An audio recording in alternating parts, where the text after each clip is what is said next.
오늘은 3월 30일, 현재 시각은 4시 26분.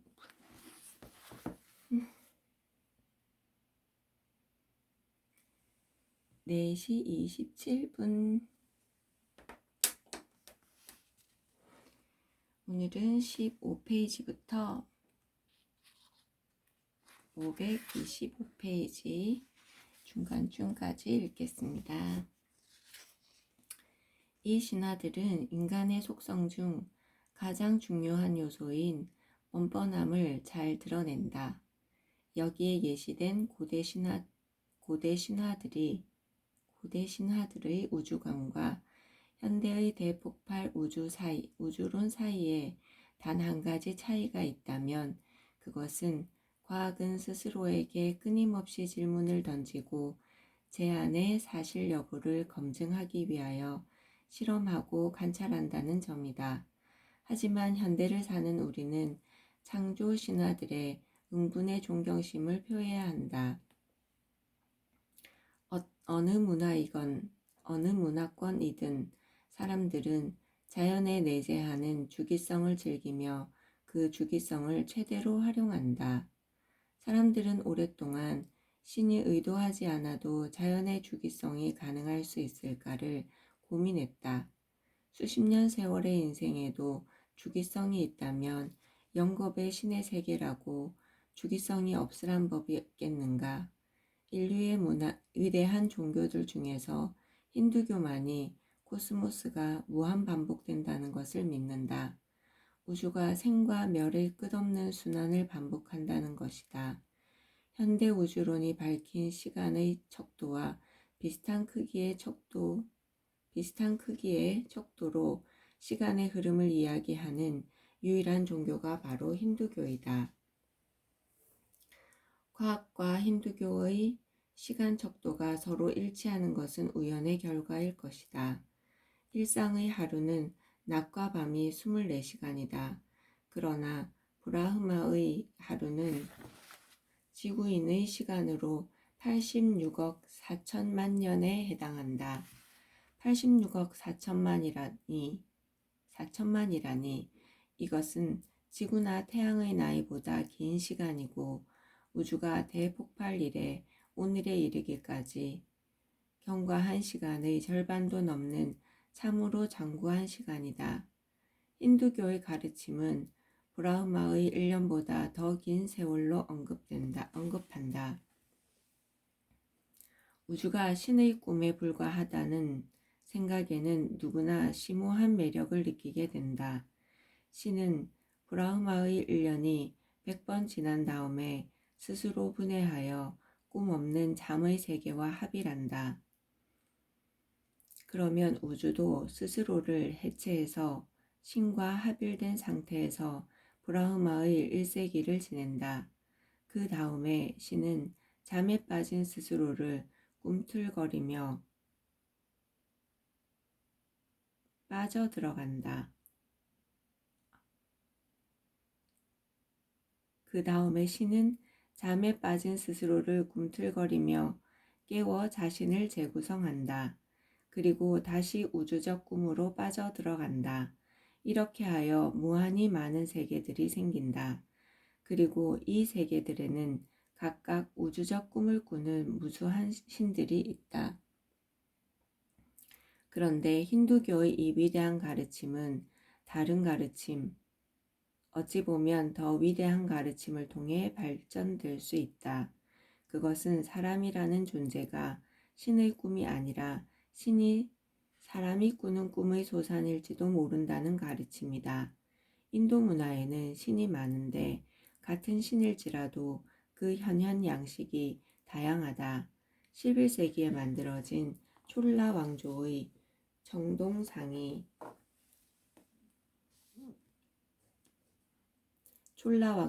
천동상에서 우리는 시바신의 다양한 모습을 엿볼 수 있다. 시바신의 여러 현신 중에서 우주의 새로운 주기가 시작할 때마다 이루어지는 창조를 춤으로 형상화한 것이 가장 우아하고 장대하다. 시바의 우주적 춤을 모티브로 한 이 정동상에서 시바시는 4개의 손을 가진 춤의 제왕 나타라자로 나타난다. 위로 치켜든 오른손은 창조의 소리를 내는 북을 들고 왼손은 화염을 쥐고 있다. 널름거리는 불꽃의 혀는 이번에 새로 태어나는 우주도 수십억 년 후에 다시 멸망함을 상징한다. 심오한 의미를 담고 있는 아름다운 이 신상들에서 나는 현대 천문학에서 태어날 각종 아이디어들의 전조를 즐거운 마음으로 읽어낼 수 있다. 우주는 대폭발 이래 지금까지 계속해서 팽창해 왔을 가능성이 크다. 그렇다고 해서 앞으로 우주가 영원무궁 팽창할지는 아직 확신할 수 없다. 우주 팽창의 속도가 점점 느려지다가 결국 멈춘 다음 팽창의 방향을 바꿔 수축할 수도 있기 때문이다. 우주에 내재하는 물질의 밀도가 어떤 인계값보다 작으면 현재 후퇴하는 운동 중인 은하들 사이의 중력이 팽창을 멈추기에는 역부족이어서 우주의 팽창은 영원히 지속될 수 있다. 그러나 만일 빛으로 관측 가능한 물질의 질량보다 훨씬 많은 양의 물질이 우주 여기저기에 숨어 있다면 후퇴하던 은하들은 중력으로 서로 묶어서 인도의 창조 신화에서 볼 수 있는 팽창과 수축을 반복하는 우주적 주기운동에 동참할 수 있다.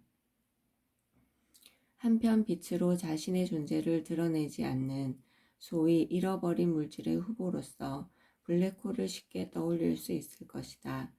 밀도가 매우 낮고 온도가 지극히 높은 물질도 천문학자들의 관측에 쉽게 걸리지 않는데 은하들 사이의 공간이 저밀도, 고온의 물질로 채워져 있을 수 있다. 그러므로 빛을 이용한 관측으로 검출할 수 있는 천체들의 총 질량보다 훨씬 많은 물질이 우주에 내재할 가능성도 배제할 수 없다. 그렇다면 코스모스는 영원히 팽창과 수축을 반복할 것이다. 수축과 팽창의 새로운 주기가 열릴 때마다 새롭게 태어나는 코스모스, 그것은 바로 인도 신화가 우리에게 가르쳐준 우주의 실상이다. 우리가 살고 있는 코스모스가 바로 그렇게 진동하는 우주라면 대폭발은 우주 창조의 순간으로 볼 수 있지만 동시에 이전 우주가 완전히 파괴되는 최후의 순간으로도 볼 수 있다. 우리는 영원히 팽창하는 우주도 싫고 팽창과 수축을 반복하는 진동 우주도 달갑지 않다. 우선 지금으로부터 100억 년 전인지 200억 년 전인지 그 구체적인 시간은 크게 문제되지 않지만 어떻든 하나의 우주가 어느 순간에 갑자기 생겨 팽창을 시작한 것은 확실하다. 무한정 계속 팽창하는 우주론에 따르면 은하들은 팽창과 더불어 우주의 지평선 너머로 하나둘씩 사라질 것이다. 그러다가 은하의 지평선 안에 끝까지 남아있던 마지막 은하마저 지평선 너머로 사라지고 나면 홀로 남은 은하는 우주적 고독을 혼자 참아내야 한다. 이렇게 되면 지구상에 살던 외계 은하 연구자들의 일거리가 없어진다. 어디 그뿐인가 별들은 차갑게 식어 모두 죽고 물질은 모조리 소립자의 상태로 돌아간다. 결국 소립자들만이 흐릿하게 분포하는 아주 재미없고 적막한 세상이 도래한다. 이것이 영원히 팽창하는 우주가 맞이할 최후의 운명인 것이다. 그렇다면 진동 우주의 운명은 어떻게 되는가? 진동 우주에서 코스모스는 시작도 없고 끝도 없으며 끝없이 반복하는 생과 멸의 중간에 자리할 뿐이다. 한 주기가 끝나고 다음 주기로 넘어갈 때 앞의 코스모스에서 다음 코스모스로 어떠한 정보도 흘러 들어가지 못한다. 전생 우주에 있던 은하, 별, 행성, 생물, 그리고 문명이 후생 우주가 태어나는 대폭발의 특이점을 넘지 못하고 모두 사라지고 만다. 영원 무궁의 팽창 우주든 팽창과 수축을 반복하는 진동 우주든 우울하기는 마찬가지다. 한 가지 위안을 삼을 만한 점이 있다면 운명의 그 순간까지 아직 긴 시간이 남아있다는 사실이다. 앞으로 수백억 년 또는 이보다 더 긴 세월이 남아있다. 코스모스가 멸망할 때까지 수백억 년의 세월 동안 현생 인류와 그의 후손이 이룩할 위협에 대한 기대와 희망이 우리를 우주적 우울증에서 구해줄 것이다. 우주가 실제로 진동한다면 의문의 행렬은 계속된다. 팽창에서 수축으로 바뀔 때, 그래서 은하의 적색 이동이 청색 이동으로 반전될 때 인과관계에도 역전이 생겨 결과가 원인에 앞설 수 있다고 생각하는 학자들이 있다. 연못에 파문이 생기고 그 다음에 내가 돌을 던진 격이란 이야기이다. 또 횃불이 타기 시작하고 그 다음에 성냥을 그어댄다는 식의 현상이 벌어질 수도 있다. 팽창이 수축으로 반전될 시기에는 무덤에서 탄생을 맞고 어머니 뱃속에서 죽음으로 삶을 마감한다니 도대체 뭐가 뭔지 통 알아들을 수가 없다. 우리는 인과관계의 역전을 제대로 이해했다고 아는 채 하기 어렵다. 시간이 거꾸로 흐를까? 아니, 지금 여기에서 우리가 던진 이 질문이 도대체 의미 있는 질문인지조차 확실치 않다. 과학자들은 팽창이 수축으로 바뀌는 순간 진동우주에 어떤 일이 일어날까 궁금해한다. 자연의 법칙들이 그 순간 무작위로 마구 뒤섞인다고 믿는 학자들도 있다. 그들의 주장에 따르면 우주에서 일어나는 온갖 자연현상을 지배한다고 알려진 물리학과 화학의 제반 법칙들은 무수히 많은 가능성들 중 하나일 뿐이기 때문이다. 매우 제한된 범위의 법칙들만이 현생 우주에서 볼 수 있는 은하, 별, 행성, 생명, 그리고 지능 등의 현상을 합리적으로 설명할 수 있다. 그런데 우주의 팽창과 수축이 역전되는 순간에 법칙들이 멋대로 뒤섞인다면 그때 얻어지는 법칙이 현생 우주를 설명하는 법칙들과 우연히 일치할 확률은 실질적으로 제로이다. 그러니까 전생 우주와 현생 우주 사이에 어떤 공통성도 기대할 수 없다. 우리 우주가 영원무궁 팽창하는 우주인지 아니면 팽창과 수축을 주기적으로 반복하는 우주인지 누구나 확인하고 싶을 것이다. 구별할 수 있는 방법이 있다. 우주 물질의 재고를 조사하는 것이 그 한 가지 방법이다. 그리고 다른 하나는 코스모스의 끝, 영원의 벼랑 끝까지 가보는 것이다. 전파망원경은 아주 멀리 있는 천체의 미약한 신호도 잡아낸다. 그래서 우리는 수억 광년 이상 떨어져 있는 퀘이사의 신호도 확인할 수 있다. 가장 가까운 퀘이사라고 해도 5억 광년은 떨어져 있고 100억 광년, 120억 광년, 아니 이보다 더 먼 거리에 있는 퀘이사들도 많다. 공간적으로 멀리 떨어진 곳을 볼수록 시간적으로 먼 과거에 일어난 상황들을 보는 것이라는 이야기를 앞에서도 했다. 따라서 120억 광년 떨어져 있는 퀘이사를 관찰하는 것은 그 퀘이사의 120억 년 전 모습을 보는 것이다. 멀리 보이는 더 오래된 과거에 손을 대는 것이다. 우주의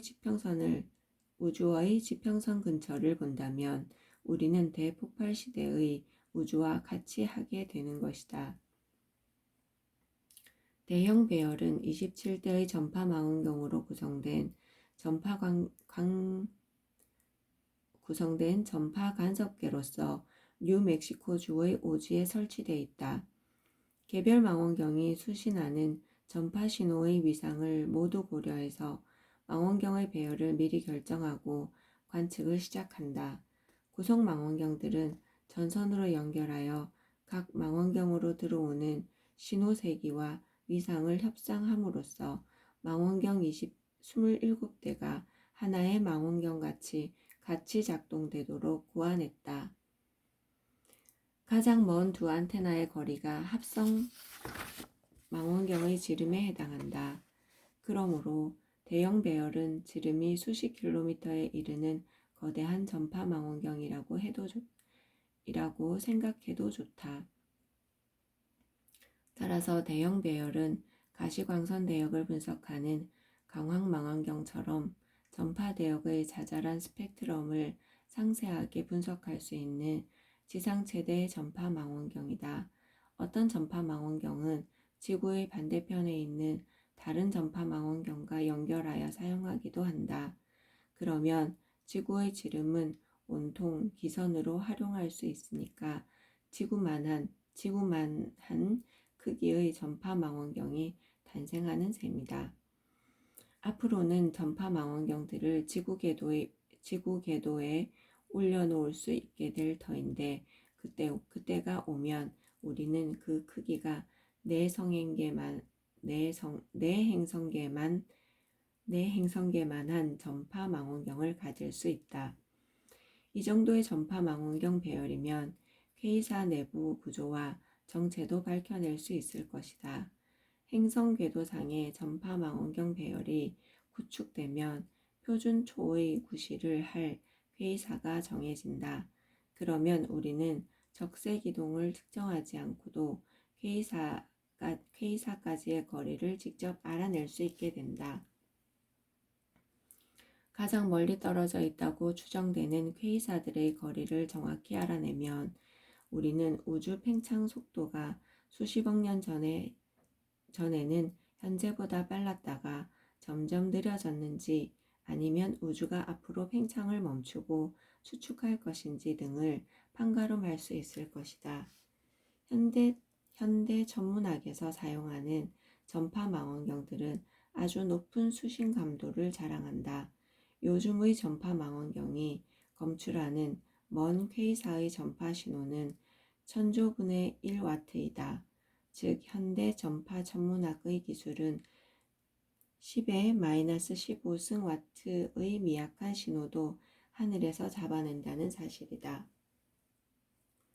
이것이 얼마나 작은 신호인지 지구에 있는 모두 전파 망원경들이 여지껏 검출한 전파 신호의 에너지를 모두 합해도 눈조각 하나 지표를 때릴 때 발생하는 에너지보다 적다는 사실로 쉽게 짐작할 수 있을 것이다. 오늘날 전파 천문학자들은 우주 배경 복사를 전 하늘에 걸쳐 측정하여 그 세기의 분포들을 작성한다거나 밝기에 따른 K사의 개수를 헤아려 우주 진화의 정체를 밝히려 한다. 어디 이것뿐이겠는가? 그들은 외계 생물이 내놓을지 모르는 신호를 열심히 찾기도 한다. 전파 천문학자들의 이러한 활동을 따지고 보면 그냥 흘려버릴 수 있는 지극히 미약한 전파 신호와 심각한 싸움을 벌이는 일이다. 고온의 물질, 특히 별의 대기층에 있는 물질은 사람의 눈이 식별할 수 있는 빛을 내놓는다.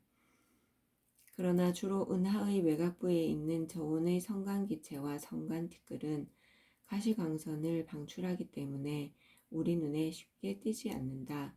대신에 전파 대역에서 전자기파를 방출한다.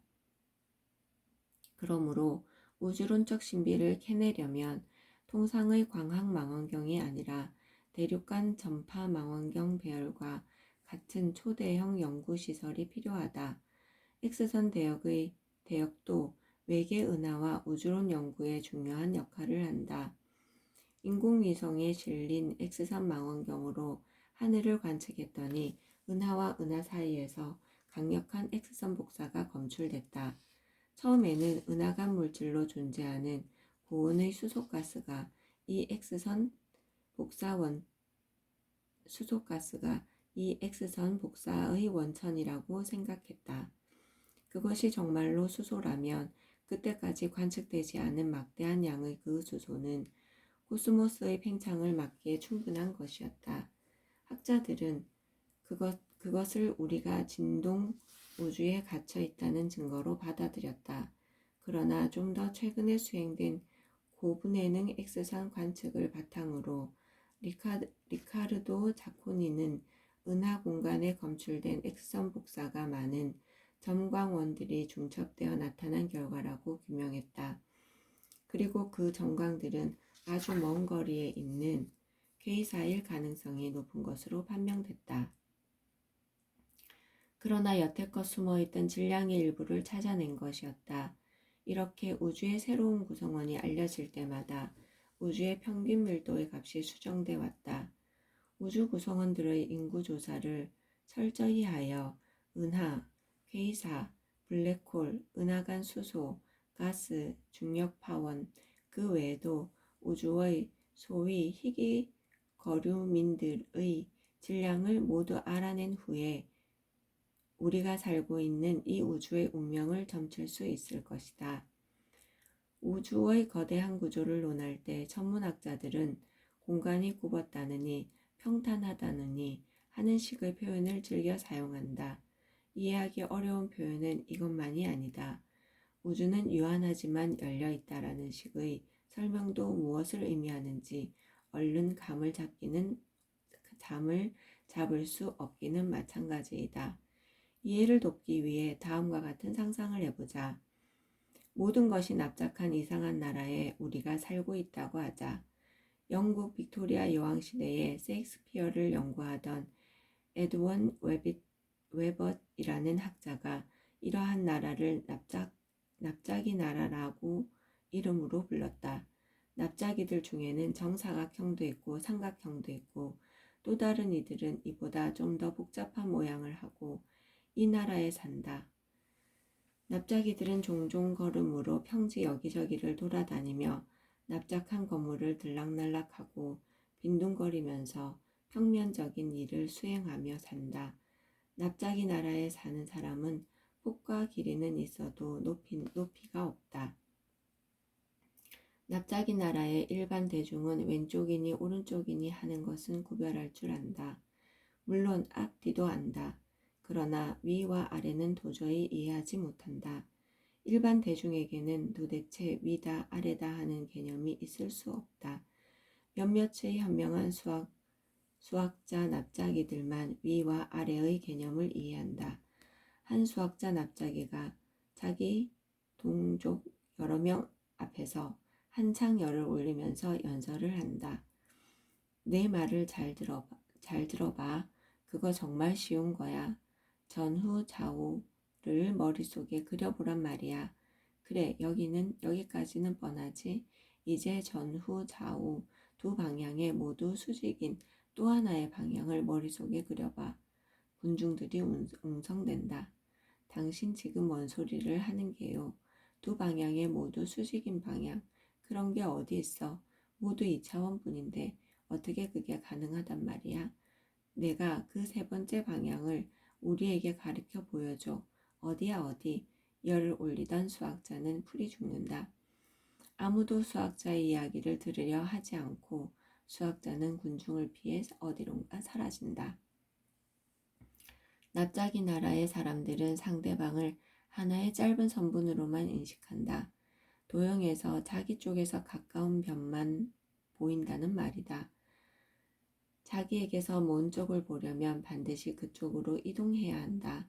그러니까 상대방이 사각형이라면 그 내부는 그에게는 영원한 미지의 세계로 남아있게 된다.